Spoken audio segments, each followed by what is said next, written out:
What's up, guys? Let's talk about complex bans. I'll start by explaining what they are and why people want them. For some context, I play competitive Pokemon single battles, primarily in Smogon's Overused or OU tier. Smogon's main tiers are divided by usage.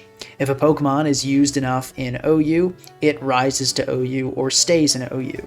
The next tier down, underused or UU, functions the same way, all the way down to ZU or zero usage. Lower tiers frequently lose Pokemon because they gained enough usage in higher tiers, but this isn't the only way that tiers can lose a Pokemon. If a Pokemon is considered too powerful, it can be banned from a tier based on a vote by qualified members of the player base. Although bans are sometimes reversed, usually a ban means that a Pokemon will be in a higher tier forever. Sometimes this Pokemon thrives in this higher tier, and other times the ban basically ends its career, at least until the next game comes out. Regieleki, for example, was banned in OU for its terrifyingly fast and powerful electric attacks, paired with Tera Blasts like water and ice to hit ground types super effectively. But in Ubers, where defensive stats are so much higher, Regieleki is absolutely terrible.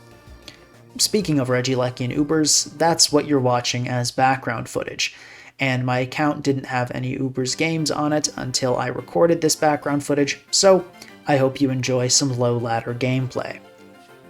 Now, many players dislike the practice of banning Pokemon. If a Pokemon gets banned, it was probably a significant force in the tier, and a lot of players probably got used to using it and maybe enjoyed using it.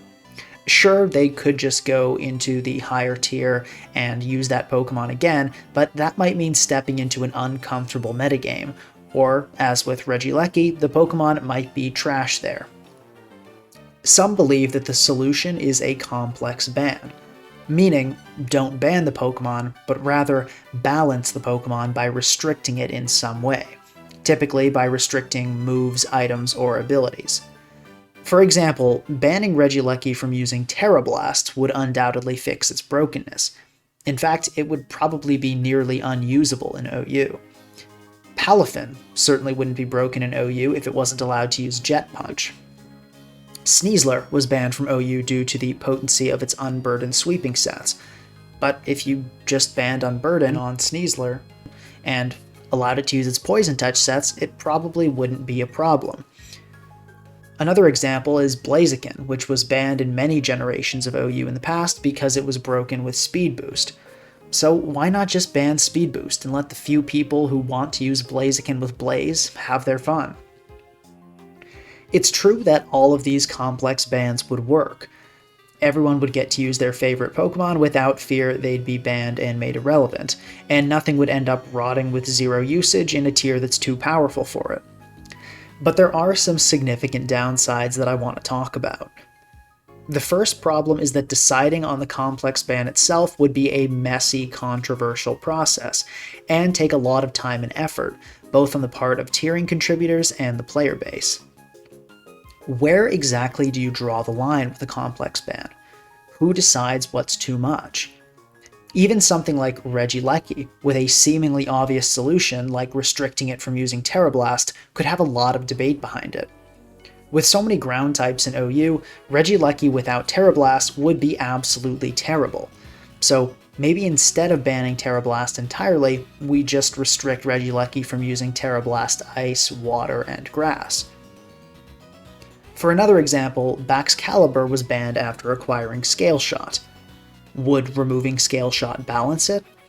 What if the tier decided Baxcalibur was still broken? Would we suspect test it again, or just restrict it further? Maybe we remove Glaive Rush? What if that isn't enough?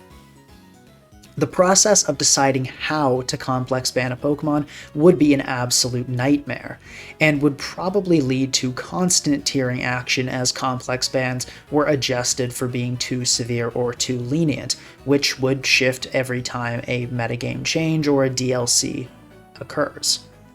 The second major problem with complex bans is that it raises the barrier to entry significantly, both for new players and people switching tiers. Pokemon is already an extremely complicated game. The number of factors you have to consider on every turn is immense. Things like move pool, items, abilities, typing, and you have to think ahead, not just think about the next turn. Imagine if, on top of that, you had to remember that certain Pokemon couldn't run certain items or have certain moves or certain abilities. Now, at first, this wouldn't be a problem. Maybe the first time you see Regieleki on ladder, you'll be fearful of Tera Blast and play around it, but when it doesn't use it, maybe you go into a chat room and ask, and somebody tells you that Regieleki is allowed but can't use Tera Blast. Okay, no problem, now you know. But if this practice continued, how many little things like that would you have to know? This Pokemon can't use that item. This Pokemon can have this ability, but it can't have this ability when it has this move. This Pokemon can't have these Tera types. It would be very difficult to keep up with. People that play frequently would have a major advantage, as they'd be able to internalize these changes as they come along, although even they may be tripped up sometimes. But new players starting? They'd be totally screwed. As I said, competitive Pokemon is extremely complicated, and this adds an additional layer of complexity to the game, one that isn't related to skill and is entirely avoidable. Even players that didn't just play Pokemon for a few months, maybe they had a busy semester at college, they were moving, or they just wanted to wait until a DLC came out, would return and have to memorize a bunch of new complex bands. You may think I'm making this out to be worse than it is. How many Pokemon really would need adjustment? Well, so far in Scarlet and Violet OU, there have been over 20 bands. I'd say that if all of these Pokemon were still in OU and balanced with complex bands, that would be a significant load on my mind. Now, there are ways to mitigate this somewhat. For example, you could draw lines as to what is and isn't acceptable for a complex ban.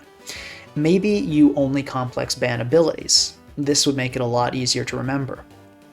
Maybe you only complex ban moves.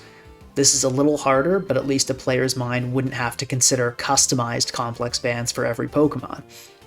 The point is, though, to avoid the incredible added complexity of a bunch of customized complex bans, you need to draw lines and say, this is acceptable for complex ban and this is not. Personally, I oppose complex bans. A line has already been drawn. If any part of a Pokemon is broken, we ban it entirely. I'd say this is a good line. Banning a Pokemon, particularly one that is considered broken, often adds a lot to the metagame. New Pokemon are enabled by that lack of that strong presence, and new Pokemon step up to fill the hole it left.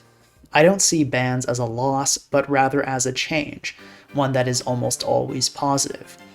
I personally love Regieleki, and I was really sad to see it go, but I know that its presence would restrict team building in a way that would prevent other cool Pokemon and strategies from shining.